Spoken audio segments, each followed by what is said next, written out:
In this tutorial, I want to look at using the gradient panel to create and control gradients. I've got a starfish illustration that I've already created. I'm using the selection tool and I'll just click on the starfish shaped object to select it.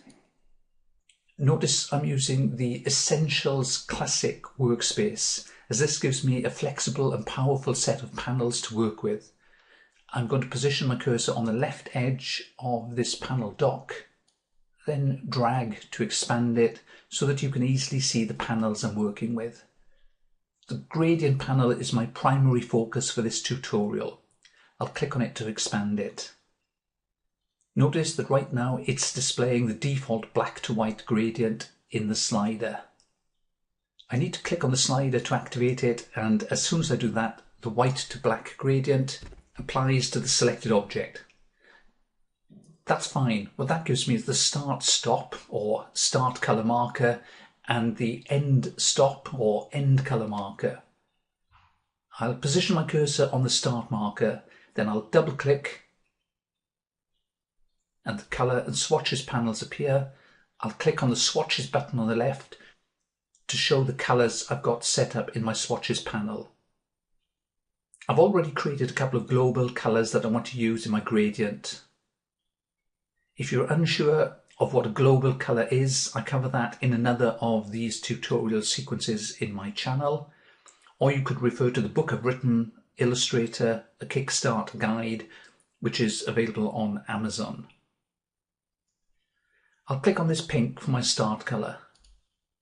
Next, I'll double click on the end marker and I'll select this slightly darker lilac-y purple color. You can see that I've now got a linear gradient running from left to right in my starfish object. Just like using the gradient annotator, if I position my cursor just below the gradient slider in the gradient panel, notice the cursor changes, the plus sign indicating that if I click, I can add a new color stop to the gradient to make it into a multicolored gradient. I'll double click the new stop and that takes me back into the swatches panel. I'll click on this blue to add that to the gradient slider. As when you work with the on-screen gradient annotator, you can move these color stops along the gradient slider to create the exact gradient that you require.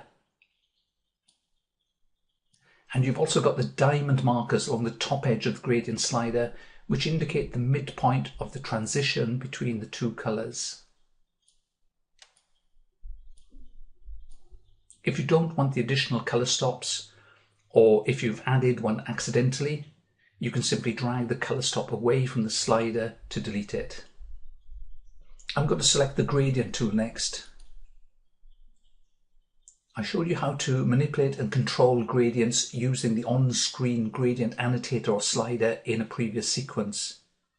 This time I don't want to use it to edit the gradient, but it can be useful as an on-screen guide to what's happening as I adjust settings using the gradient panel. One of the other key controls in the gradient panel is the angle field. I can either use the angle pop-up to select a value,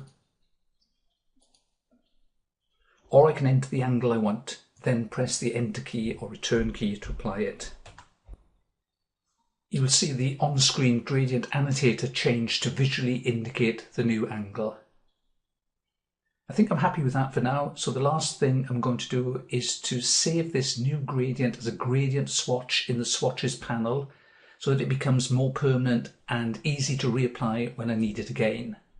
I'll click on Swatches to show the swatches panel.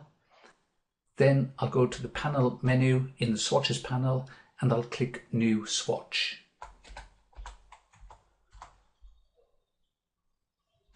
I'll enter a name in the new swatch dialog box, click OK, and there it is in my swatches panel. I can now reuse that consistently whenever I need to.